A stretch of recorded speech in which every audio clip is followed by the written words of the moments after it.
Un día más con todos vosotros, queridos amigos y amigas. Estamos hoy en el tema 518 de los estudios sencillos de la Biblia y vamos a estudiar el capítulo 59 del libro de Isaías. Y como cada día, Francisco nos dirige la palabra. Adelante, Francisco.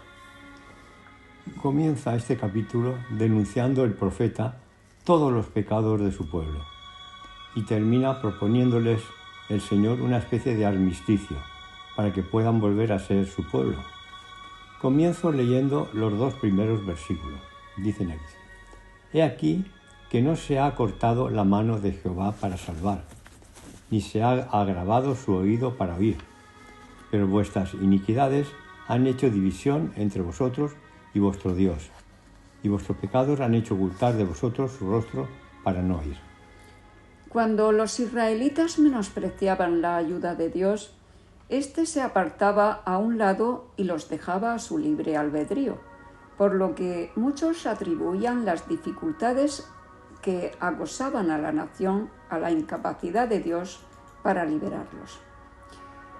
Habían llegado a tener una concepción de Dios similar a la que tenían los paganos de sus dioses, los cuales pensaban que la no intervención de su Dios era porque éste actuaba según le parecía.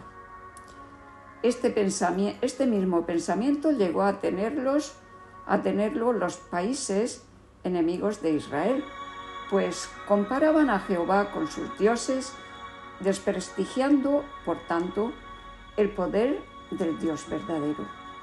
Los versículos 3 al 8 sirven para que el profeta denuncie los pecados de su pueblo. Leo los versículos 3 y 8, que son significativos del resto. Porque vuestras manos están contaminadas de sangre y vuestros dedos de iniquidad. Vuestros labios pronuncian mentiras. Hablan maldad esta lengua. No conocieron camino de paz, ni hay justicia en sus caminos. Sus veredas son torcidas. Cualquiera que por ella fuera no conocerá paz. Aunque los judíos hacían una gran profesión de religiosidad, sus palabras y sus obras eran de continuo impías. Isaías también se refiere a la administración de justicia. Debe entenderse que cuando los hombres entablan un pleito, no lo hacen para lograr una estricta justicia, sino para obtener la aprobación de sus actos injustos y tiránicos. En los versículos 9 al 15, el profeta explica a su pueblo que el pecado solamente trae calamidades. Leo el versículo 9, que dice: Por esto se alejó de nosotros la justicia y no nos alcanzó la rectitud. Esperamos luz y he aquí tinieblas, resplandores y andamos en oscuridad. Israel había esperado que se cumplieran las promesas del pacto, sin que tuvieran que hacer frente ellos a sus obligaciones pactadas. Esperaban gozar de todos sus privilegios sin aceptar sus responsabilidades. Por esto cosechó la maldición de su desobediencia. Al actual pueblo de Dios puede ocurrirle lo mismo, que quiera los privilegios de él, pero no con las responsabilidades que conlleva este pacto. Israel no había tenido en cuenta la justicia, la honradez, la misericordia y la bondad. Por este motivo no salió en defensa de ellos. Para su desdicha, Israel descubrió que con la medida con que había medido a otros, habría de ser medido. Estaba cosechando lo que había sembrado. Clamó a Dios en procura de socorro, pero los cielos en lo alto parecían de bronce y la tierra debajo de hierro. En los versículos 16 al 19, Isaías les recuerda que la salvación solamente viene de Dios. Leo el versículo 16 que dice: Y vio que no había hombre, y se maravilló que no hubiera quien se interpusiese, y lo salvó su brazo y le afirmó su misma justicia. En la crisis que se habían presentado, no hubo ninguno que saliese en su ayuda y detuviera el castigo.